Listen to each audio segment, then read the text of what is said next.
Então agora vamos falar de El Salvador. Preso dos Estados Unidos em El Salvador, Bukele viola a Constituição em troca de esmolas.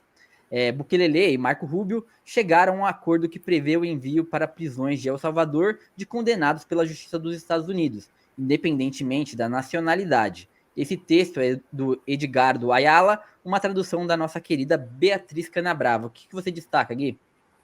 Sim, no início de fevereiro, o Marco Rubio ele esteve nos Estados Unidos, e aí, logo depois, o Bukele anunciou esse plano, né, de receber esses presos condenados em território estadunidense, independente da nacionalidade, inclusive estadunidenses também.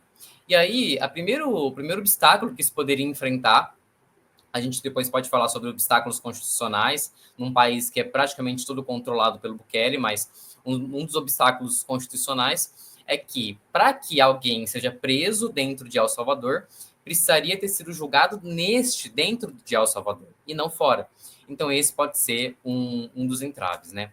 Além disso, existem direitos, né, dos presidiários dos Estados Unidos que talvez não poderiam existir dentro de El Salvador, né, num país que essas violações de direitos humanos elas são, né, muito encobertas, não se sabe exatamente o que está acontecendo lá dentro.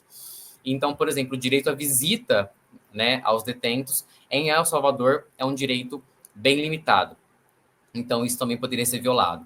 Até, inclusive, por isso, apesar do anúncio do Bukele, o Marco Rubio disse que é uma proposta, né, que ainda precisa ser estudado, enfim, por conta justamente dessas barreiras legais. E aí, o próprio Bukele diz o seguinte, que o dinheiro que ele vai receber para né, enfim, receber esses prisioneiros lá em El Salvador é um dinheiro baixo, só que considerando que os Estados Unidos vão pagar. Só que para El Salvador é um dinheiro bom e aí seria investido em educação, enfim, não sei se é educação, saúde, mas seria investido. Esse acordo entre o Trump e o Bukele para transformar El Salvador em uma espécie de depósito humano para criminosos condenados dos Estados Unidos é um experimento, na minha opinião, assim, um experimento que a gente já viu várias vezes, assim, é quase uma concentração. Eu nem vou usar comparações mais factuais aqui, mas é um campo de concentração, né? A gente já viu isso várias vezes aí. E por que escolher El Salvador, né, Gui? É uma pergunta que muita gente deve estar se fazendo. A gente ainda não tem muita certeza porque isso nem começou ainda, mas me vem a ideia na cabeça de que El Salvador é um lugar onde, como você acabou de falar aí, que os olhos do mundo não conseguem penetrar. Então, pouca gente sabe o que acontece em El Salvador de verdade, de fato. Não tem imagens assim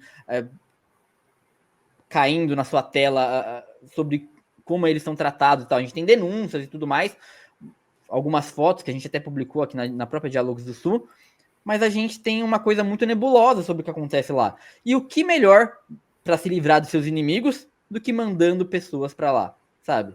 Num lugar onde você não. É praticamente terceirizando, né, Gui?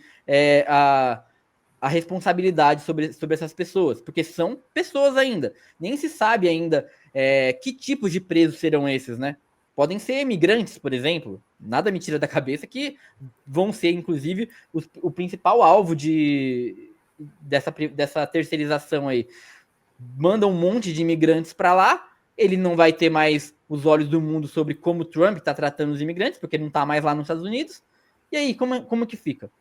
Quem que vai responder? Porque o El Salvador não responde sobre direitos humanos. Claramente, o que acontece em El Salvador deixa claro que o Bukele não tem apreço pelos direitos humanos. Imagina isso sobre presos que nem são do país. Piorou, cara. Vai ser uma coisa assim catastrófica. Eu só consigo pensar na palavra aglomeração de pessoas assim em pouco espaço. Para mim, lembra coisas muito ruins que nem vale mencionar aqui. Então, assim, é um assunto bem complexo mesmo, né? O El Salvador inaugurou no final de 2023 o Secote, que é uma prisão com capacidade para 40 mil detentos. Inclusive, esses presos, né, vindo dos Estados Unidos, iriam para esse presídio. E aí, quando a gente fala de violações de direitos humanos, né, e também de violações ao direito internacional, a gente pode lembrar que é uma coisa que a gente vem discutindo na Diálogos do Sul faz algum tempo, de que o direito internacional e mesmo até as leis dentro dos próprios países muitas vezes não são respeitadas mais, né? não serve mais de base. Então, a questão é que pode haver, sim, violações aos direitos humanos, mas como tudo tem caído por terra, não existem organismos internacionais capazes de fazer frente, capazes de cobrar uma potência como os Estados Unidos, para que não, né, pratique essas violações, a gente talvez possa esperar que as coisas vão acontecer até que chegue talvez a algum extremo inaceitável. O texto também pontua o seguinte, que levar prisioneiros, né, de outros países para El Salvador coloca em risco a própria segurança de El Salvador, porque pode fazer com que grupos criminosos desenvolvam ações dentro do país, grupos criminosos estrangeiros. Isso é um risco, né? E aí também é importante pontuar que nem todos os detalhes do plano, segundo o texto, foram divulgados, né? Então, por exemplo, quando a detenção, né, a pena do prisioneiro acabar, se ele vai continuar em El Salvador ou se ele vai ser deportado, por exemplo, isso precisaria ser considerado, precisa ser entendido, né?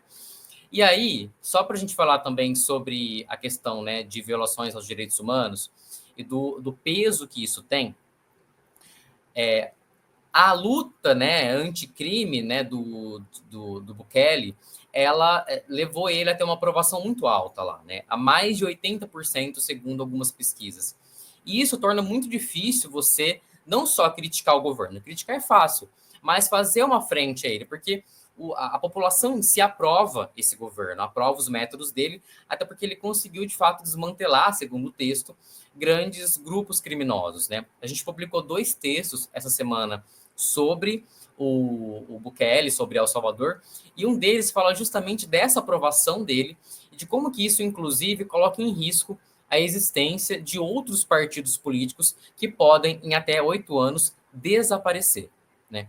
Então, esse é o ponto, né? A gente tem essas violações, né? Essa coisa nebulosa, não sabe exatamente o que acontece nessas prisões. A gente tem aí nesse vídeo algumas imagens de uma prisão em El Salvador, mas é de 2019, então não é no Secote, que é essa prisão nova.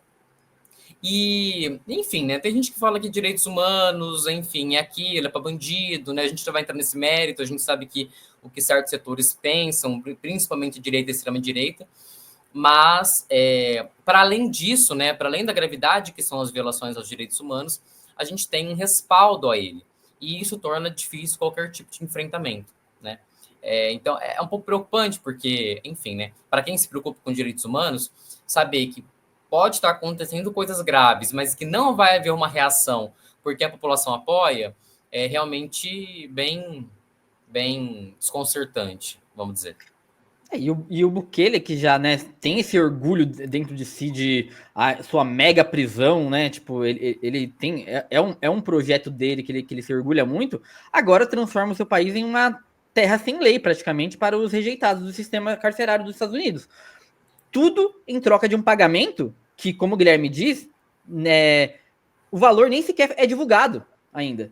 A gente não sabe quanto vale esse contrato. O que me leva a crer, Guilherme, que também pode estar surgindo aí uma nova forma de fazer dinheiro. Vai ganhar por cabeça? Por preso? Como que vai ser o pagamento sobre isso, sabe? Porque você está pagando para manter pessoas num lugar. Teoricamente, tem custo de alimentação, tem custo de. Ele tem que zelar pela vida daquelas pessoas. El Salvador vai fazer isso? Quanto que El Salvador vai receber pra fazer isso, sabe? Não tá divulgado ainda, né? Tipo, não tem nada sobre isso ainda. Nem sobre os métodos, nem sobre como seria a transação comercial disso. Porque, querendo ou não, ainda é uma transação comercial, é um negócio. O Trump vai pagar para o Bukele cuidar dos presos dele. Então, é um negócio, sei lá. Mais alguma coisa, Gui? Não, só isso mesmo, mas de fato é um negócio.